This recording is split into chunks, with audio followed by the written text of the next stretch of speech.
My name is Fallis, and this is Group 12's video presentation for EGB320's Soccer Robot Challenge. The Soccer Robot Challenge consists of designing and building a single robot that can compete in the Robo Cup League. The robot itself has been broken into four main subsystems, the first being the drive system for the robot's movement, the second being the kicker-dribbler system for ball control, thirdly vision, allowing ball, obstacle and goal detection. Finally, the AI system control all other subsystems.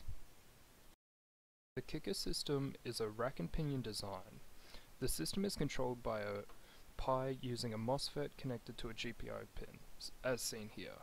During the prototyping phase, the kicking system was recorded hitting the ball at 0.5 meters per second.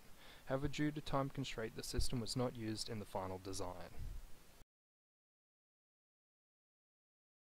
The dribbler system was also controlled with a MOSFET connected to a GPIO pin.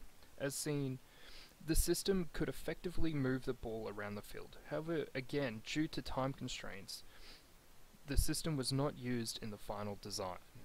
Electrically, the kicker-dribbler motors were controlled with a fast-switching IC on a PCB. The system stepped the nominal 7.4 battery down to a required 6 volt for the motors and 5 volt for the Raspberry Pi. The omnidirectional drive system was first considered for this project. However, it was found that the differential drive system would be more affordable and better suit the budget of the project while still maintaining high maneuverability. The drive system is composed of a single L298 full bridge motor driver, which controls two micrometal gear motors with a gear ratio of 210:1. These are used with 42 by 19mm rubber wheels. The motor driver circuit is controlled using PWM signals from the Raspberry Pi.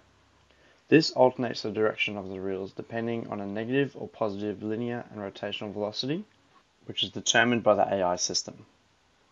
Originally, the motors were powered directly from the battery. However, to produce a more consistent voltage, a switching buck regulator is used to reduce the voltage to the motor's nominal voltage of 6 volts. The vision system is needed to find and identify the different objects, which are the ball, the obstacles, the goals, and the wall. This should be done with occasional or no false positive. The identification of the different objects all follow the same process, starting with the RGB color space from the Pi camera and converting it to the HSV color space. A separate mask was then created for each object, which resulted in accurate segregation. The binary image is then eroded and dilated to remove noise. From this point, a distance and bearing to different object was determined. The method of calculating the distance is to have the original size of the object as a reference and by knowing the focal length of the Pi camera.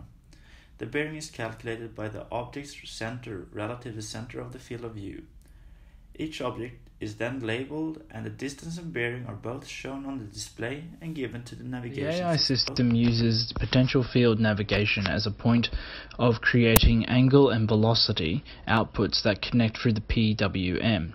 Unfortunately, due to PWM problems, the code had to be subsequently downgraded in comparison to what it used to be, but still shows the ability to go towards the ball, detect, and once it's within range, it starts a searching protocol which goes around in a circle until it finds the ball again.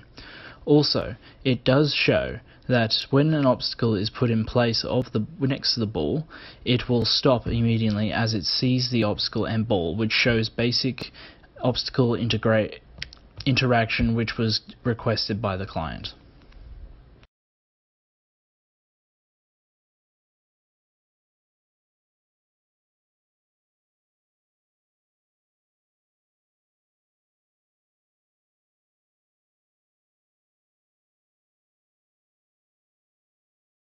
As demonstrated multiple times throughout this video, this soccer robot that this group has created has made a successful passable system with all driving, kicker, dribbler, vision and AI systems integrated together. This has been a successful project as the product has been created that achieves passable expectations from the customer.